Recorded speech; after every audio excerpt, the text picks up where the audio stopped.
Hello. तो आइए हम लोग आज देखते हैं फंडामेंटल राइट। जैसा कि लास्ट कुछ वीडियोस में हमने संविधान के विभिन्न सारे पार्ट्स, शेड्यूल और प्रीएम्बल इन सबको अच्छे से डिस्कस किया। तो आज आप लोग के डिमांड पे one of the most important constitution का पार्ट फंडामेंटल राइट, जिसे कि यूएस में बिल ऑफ राइट्स के नाम से जाना जाता है। बहुत से कंट्री में इसे बेसिक राइट्स के नाम से जाना जाता है, लेकिन इंडिया में इसे फंडामेंटल राइट्स के नाम से जाना जाता है। तो अब इसकी कुछ नीड जानते हैं कि फंडामेंटल राइट्स का नीड क्या है, मतलब क्यों फंडामेंटल राइट्स दिया गया और इसके बारे में क्यों इतना बताया जाता है कि ये बहुत जरूरी है। तो फंडामेंटल राइट्स किसी भी इंडिविजुअल या किसी भी डेमोक्रेटिक सोसाइटी में एक इंडिविजुअल के फिजिकली, इमोशनली, इंटेलेक्चुअली ग्रोथ करने के लिए एक सर्टेन राइट्स चाहिए होता है। जैसे कि अगर आप कुछ आर्ट्स के फील्ड में म्यूजिक, डांस या कोई भी लिटरेचर में अगर अच्छा करना चाहे, आपको फ्रीडम होना बहुत जरूरी है। तो उसी तरह उस टाइप से कुछ फ्रीडम दिए गए हैं। अगर आप कुछ क्रिएटिव करना चाहते हैं तो उसके लिए भी कुछ फ्रीडम दिए गए हैं। और अगर आप कुछ फिजिकली या कुछ अच्छा करना चाहते हैं तो एक्सप्लॉयटेशन के इसमें कुछ राइट्स होने चाहिए। फिर उसी तरह कुछ कल्चरल और एजुकेशन राइट्स होने चाहिए। तो इस तरह फंडामेंटल राइट्स किसी भी इंडिविजुअल के फिजिकल, इमोशनल और इंटेलेक्चुअल ग्रोथ के लिए सबसे ऐसे मतलब नेसेसरी है।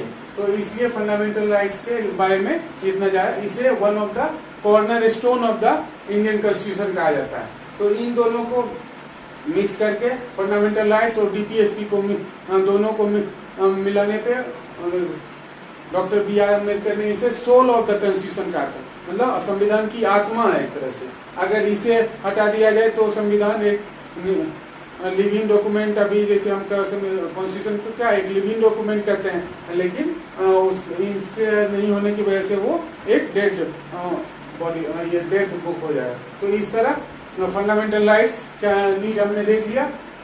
अब इसके कुछ नेचर्स के बारे में जानते हैं कि इसका नेचर कैसा है। कि फंडामेंटल, जैसे कि हम लोग कहते हैं कि ये व्यक्ति है, इसका नेचर किस तरह का है। तो इसमें हम लोग फंडामेंटल राइट्स के नेचर्स के बारे में देखते हैं। तो ये एक्चुअली फंडामेंटल राइट्स इंडिविजुअल के फेवर में होता है, किसी भी इंडिविजुअल के ग्रोथ के लिए इम्पोर्टेंट है, लेकिन ये स्टेट्स के अगेंस्ट होता है। जनरली ये निगेटिव वर्डेड सारे राइट्स है। तो ये एक्चुअली स्टेट्स के पावर को ये थोड़ा सा कम रेस्ट्रिक्ट करता है। मतलब किसी भी स्टेट को ऑथोरिटेरियन होने से, मतलब तानाशाही होने से ये फंडामेंटल राइट्स रोकता है। क्योंकि इसमें कुछ राइट्स है कि इस एक लिमिट के बाद स्टेट उस पर कुछ भी रेस्ट्रिक्शन नहीं लगाता। तो आइए हम लोग लिमिट और रेस्ट्रिक्शन की बात कर रहे हैं। तो बहुत लोग ये पार्ट 3 का है और हमारे संविधान में आर्टिकल नंबर 12 से 35 तक, जैसा कि हमने पिछले वीडियो में पार्ट्स वाले में जाना था कि ये फंडामेंटल राइट्स आर्टिकल 12 to 35 है। तो अभी जानते हैं कि हम लोग बात कर रहे थे रेस्ट्रिक्शंस और लिमिटेशंस की। तो कि ये स्टेट्स पर ये रेस्ट्रिक्शंस है, तो इसका मतलब बहुत लोग ये इंटरप्रेट कर लेते हैं कि इंडिविजुअल को एब्सोल्यूट फंडामेंटल राइट्स, उन्हें कोई रेस्ट्रिक्शन नहीं है, लेकिन ये गलत है।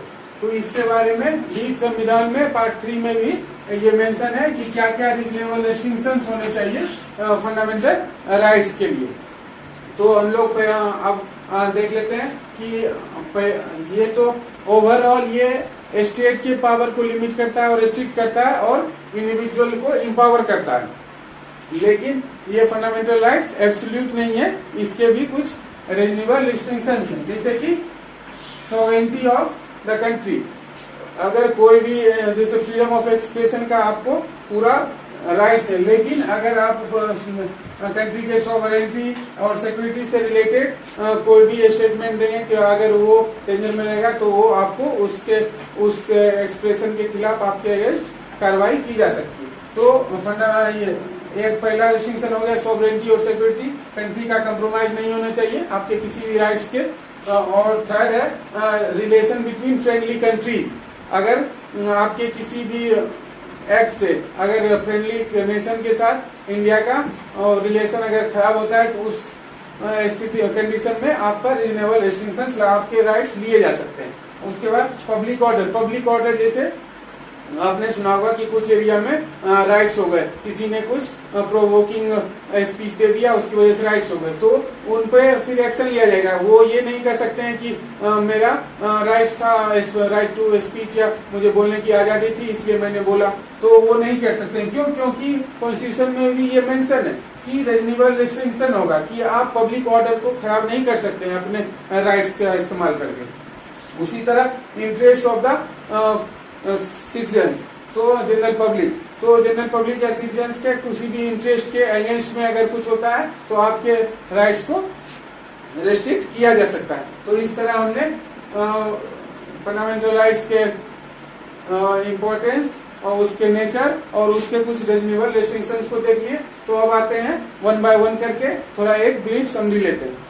तो अब आर्टिकल 12 से, जैसा कि आप जानते हैं फंडामेंटल राइट शुरू होता है, तो आर्टिकल 12 में एक्चुअली क्या है, डिफिनीशन ऑफ द स्टेट दिया हुआ कि स्टेट आखिर ये फंडामेंटल राइट्स आप किसके अगेंस्ट में है, स्टेट के, तो ये स्टेट है क्या। तो फर्स्ट आर्टिकल में स्टेट को डिफाइन किया गया। तो इसमें स्टेट का डिफिनेशन दिया गया है, कोई भी लेजिस्लेटिव बॉडी या सेंटर की या स्टेट की या कोई एग्जीक्यूटिव बॉडी लाइक ब्यूरोक्रेसी और prime minister, council of minister, इस तरह के एजुकेटिव और अदर अथॉरिटी। अदर ये दोनों तो सिंपल है, लेकिन अदर अथॉरिटी में क्या आता है कि ये डिफरेंट जजमेंट के थ्रू सुप्रीम कोर्ट ने क्लियर किया है कि अदर अथॉरिटी क्या है। तो अदर अथॉरिटी जैसे कि गवर्नमेंट के द्वारा फंडिंग कोई भी एजेंसी है, या फिर गवर्नमेंट के कोई पब्लिक वर्क कर रही है, गवर्नमेंट से रिकॉग्नाइज्ड है, तो वो अदर अथॉरिटी में आ गया। LIC हो गया, फिर ONGC हो गया, PSU कंपनीज हो गया, कोई बड़ी university like JNU, BHU, DU, ये सब स्टेट्स के डिफिनीशन के अंडर में आएंगे, ये अदर अथॉरिटी। ओके, तो ये भी अगर आपके अगेंस्ट में कुछ भी आपके राइट्स को बिना किसी रीजन के अगर कर्व करने की कोशिश करते हैं तो आप डायरेक्ट सुप्रीम कोर्ट में केस फाइल कर सकते हैं। तो ये हमारा फंडामेंटल राइट्स हो गया 12। और आर्टिकल 13 इसमें जुडिशियल रिव्यू और लॉ के डिफिनीशन, इसमें उसमें स्टेट का डिफिनीशन दिया हुआ था। तो और आर्टिकल 13 में लॉ का डिफिनीशन क्या है, लॉ क्या है, एक्ट क्या है, और जुडिशियल रिव्यू का ओरिजिन इसी आर्टिकल से हमें देखने को मिलता है। तो जिसमें कहा गया है 2-3 इसमें सब क्लॉज दिया गया है कि पहला तो अगर कोई भी लॉ प्री एग्जिस्ट करता था, अगर संविधान बनने से पहले, अगर वो कोई भी फंडामेंटल राइट्स जो पार्ट 3 में है उसके अगर उसके साथ उसका कॉन्ट्राडिक्शन होता है तो वो लॉ इनवैलिड हो जाएगा और ये संविधान का फंडामेंटल राइट्स वाला वो वैलिड होगा। तो इस तरह, और फिर पोस्ट कॉन्स्टिट्यूशन बनने के बाद भी अगर कोई लॉ फंडामेंटल राइट से इनकंसिस्टेंट होता है तो वो लॉ इनवैलिड और नल एंड वॉइड हो जाएगा, लेकिन फंडामेंटल राइट को प्रिवेल किया जाएगा। तो इस तरह लॉ का डिफिनीशन उसमें था। और लॉ उसमें बताया गया है कि कोई भी कस्टम, जैसे हिंदू रिलीजन में 7 फेरे लेने को एक शादी का एक कस्टमरी माना जाता है, सिंदूर दान को भी एक वो, तो इस तरह वो भी एक लॉ के अंडर में आएगा। तो इस तरह कस्टम्स, कोई भी बाय लॉ ऑर्डिनेंस, ये सब क्या है, लॉ के पार्ट्स हैं, लेजिस्लेटिव पार्ट। तो इस तरह हमने लॉ का डिफिनीशन देख लिया और इसी लॉ के तहत जुडिशियल रिव्यू का भी आर्टिकल 13 में हमें एक क्लॉज मिलता है कि कोई भी अगर इनकंसिस्टेंट होगा तो वो लॉ इनवैलिड हो जाएगा। ठीक है, तो हमने आर्टिकल 12 देख लिया, आर्टिकल 13 देख लिया। अब आते हैं इसके बारे में जानते हैं। तो ओरिजिनली जैसा कि आपको में भी पता हो कि ओरिजिनली कॉन्स्टिट्यूशन में 7 फंडामेंटल राइट थे, लेकिन आप देख रहे होंगे कि यहाँ 6 फंडामेंटल राइट ही लिखे गए हैं। तो आपको बता दूं, राइट टू प्रॉपर्टी जो कि आर्टिकल 19F में और आर्टिकल 31 में था, जो कि 44th कॉन्स्टिट्यूशनल अमेंडमेंट के थ्रू उसे अमेंड कर दिया गया, तो उसे एबोलिश कर दिया गया, उसे अब एक नॉर्मल लीगल राइट्स आर्टिकल 300 में पुट कर दिया गया। ओके, तो राइट कॉन्स्टिट्यूशन में कई टाइप्स के। पहला तो ये फंडामेंटल राइट, ये बेसिक राइट्स हो गया। उसके बाद कुछ कॉन्स्टिट्यूशनल राइट होते हैं, कुछ नॉन कॉन्स्टिट्यूशनल राइट होते हैं, कुछ लीगल राइट्स होते हैं, तो वो हम बाद में देखेंगे। तो अभी हम लोग बात कर रहे थे आर्टिकल 40। अब आते हैं राइट टू प्रॉपर्टी। अब अभी फिलहाल हमारे पास कॉन्स्टिट्यूशन के अकॉर्डिंग 6 फंडामेंटल राइट है, तो उन्हें एक एक करके देखते हैं। तो फर्स्ट है राइट टू इक्वलिटी। तो इसमें ये आर्टिकल 14 to 18 तक है। तो इसमें राइट टू इक्वलिटी में 2 कॉन्सेप्ट आता है, एक इक्वलिटी बिफोर लॉ और दूसरा होता है इक्वल प्रोटेक्शन ऑफ लॉ। तो इक्वलिटी बिफोर लॉ ये एक निगेटिव राइट या इसमें रूल ऑफ लॉ को फॉलो करता है, इसमें हर कोई इक्वल होगा ये कहा जाता है। जबकि इक्वल प्रोटेक्शन ऑफ लॉ में क्या होता है कि life should be treated alike, मतलब इक्वल लोग सिमिलर कंडीशन में जो लोग हैं वो इक्वली ट्रीट होंगे, ना कि सबको, मतलब जो 5 साल का है और 15 साल का है दोनों को इक्वली ट्रीट नहीं। इसमें इक्वल प्रोटेक्शन ऑफ लॉ का तो इक्वल राइट, तो इक्वलिटी बिफोर लॉ ये इंग्लिश कॉन्स्टिट्यूशन से ये लिया गया था कि इसमें कॉमन सिटीजन से लेके पर्सनल तक सब इक्वल होंगे लॉ की नजर में। रेक्स लॉ रेक्स मतलब लॉ इज सुप्रीम उसमें कहा जाता है। और दूसरा कॉन्सेप्ट है एक इक्वलिटी बिफोर लॉ ईवीएन और इक्वल प्रोटेक्शन ऑफ लॉ। तो ये यूके के कॉन्स्टिट्यूशन से लिया गया, ये यूएस के कॉन्स्टिट्यूशन से लिया गया। इक्वल प्रोटेक्शन ऑफ लॉ इसी लॉ के तहत एफर्मेटिव एक्शन लाइक रिजर्वेशन वगैरह है, तो वो इक्वल प्रोटेक्शन ऑफ लॉ क्योंकि उसमें कहा जाता है कि जो सिमिलर कंडीशन में है, लाइक है, माइंडेड है, उन्हें इक्वली ट्रीट किया जाएगा। मतलब और इसमें बात किया जाता है कि सबको इक्वली ट्रीट किया जाएगा। तो राइट टू इक्वलिटी में हमने देख लिया 2 कॉन्सेप्ट है, इक्वलिटी बिफोर लॉ और इक्वल प्रोटेक्शन ऑफ लॉ। इसे हम लोग ज्यादा डिटेल में आर्टिकल बाय आर्टिकल जब डिटेल करेंगे तो उस टाइम देखेंगे। अभी हम लोग एक बस ओवरव्यू समरी देखेंगे। सेकेंड है राइट टू फ्रीडम, ये हमारा आर्टिकल 19 to 22 है। तो इसमें आर्टिकल 19 में कई पार्ट्स हैं, article 19A B C D E करके है। तो इसमें right to freedom of expression, right to form cooperative society, right to form group, इस right to freedom from one state to another state anywhere in the country, right to movement, right to reside मतलब कहीं भी रहने का, घूमने का, ये सब राइट हमें आर्टिकल 19 के तहत मिलता है।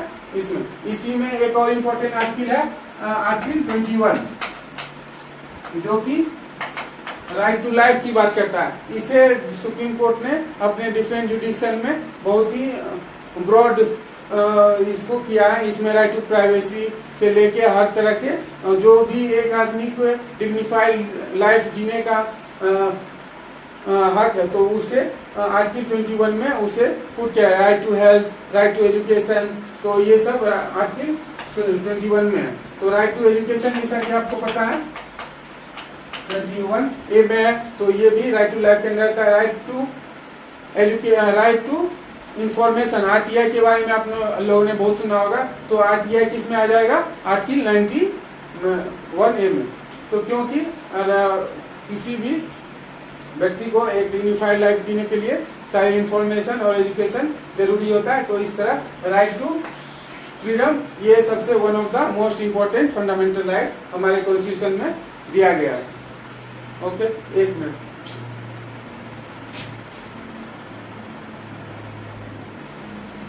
हाँ, तो हम लोग राइट टू इक्वलिटी देख लिया, फिर हम लोगों ने राइट टू फ्रीडम देख लिया। ओके, तो अब आते हैं राइट अगेंस्ट एक्सप्लॉयटेशन पे।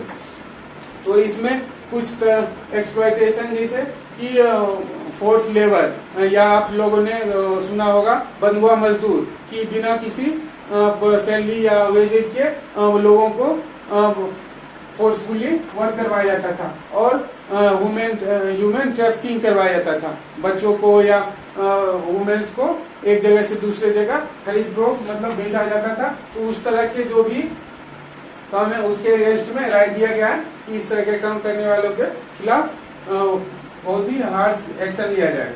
तो ये राइट अगेंस्ट एक्सप्लॉयटेशन आ गया। हाँ, एक चीज मैं यहाँ राइट टू इक्वलिटी में बताना भूल गया। आर्टिकल 17 एक है राइट अगेंस्ट अनटचेबिलिटी, वो एक एब्सोल्यूट राइट है, उसमें कोई भी रीजनेबल डिस्टिंक्शन नहीं है। आर्टिकल 17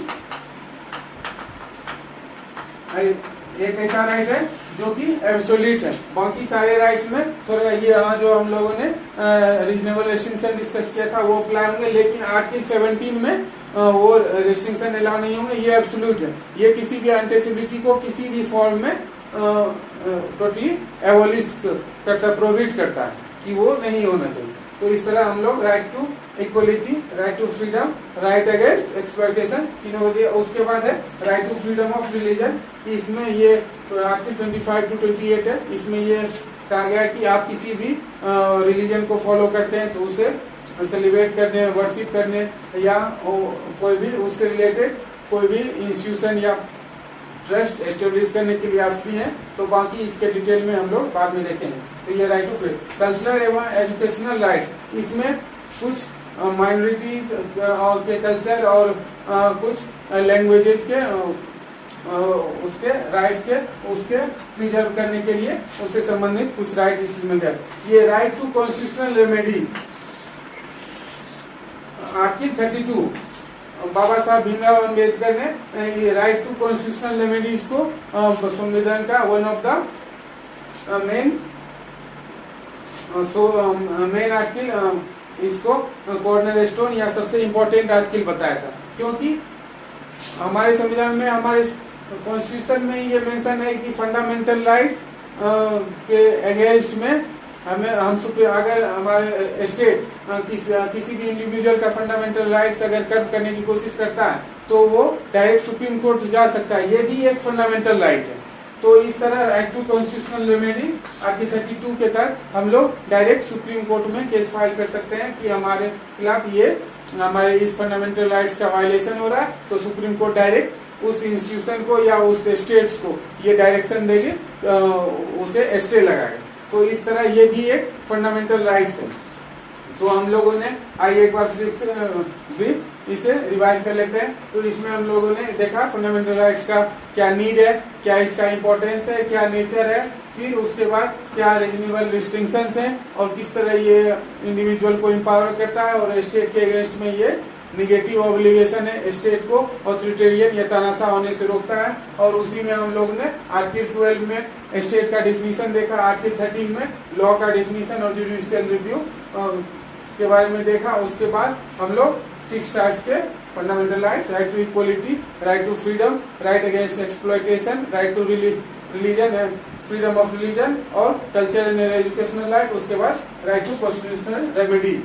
तो इस सारे आर्टिकल्स को हमने बीच बीच में कुछ और कॉन्सेप्ट्स भी हमने देखा कि किस तरह equality before law, equal protection of law, फिर उसी तरह आर्टिकल 21 राइट टू लाइफ, उसमें ड्यू प्रोसेस ऑफ लॉ, इस तरह कुछ नए कॉन्सेप्ट जजमेंट। इससे हम लोग जब डिटेल में 1 by 1 करके फंडामेंटल राइट्स को देखेंगे तो इससे और भी डिटेल में देखेंगे। तो इस तरह हमने एक ओवरव्यू फंडामेंटल राइट्स का लेने की कोशिश किया। Thank you so much. अगर आपने अभी भी चैनल को सब्सक्राइब नहीं किया तो प्लीज इसे ज्यादा से ज्यादा शेयर करें और सब्सक्राइब करें ताकि मैं और अच्छे वीडियो आपके लिए ला सकूं। Thank you so much.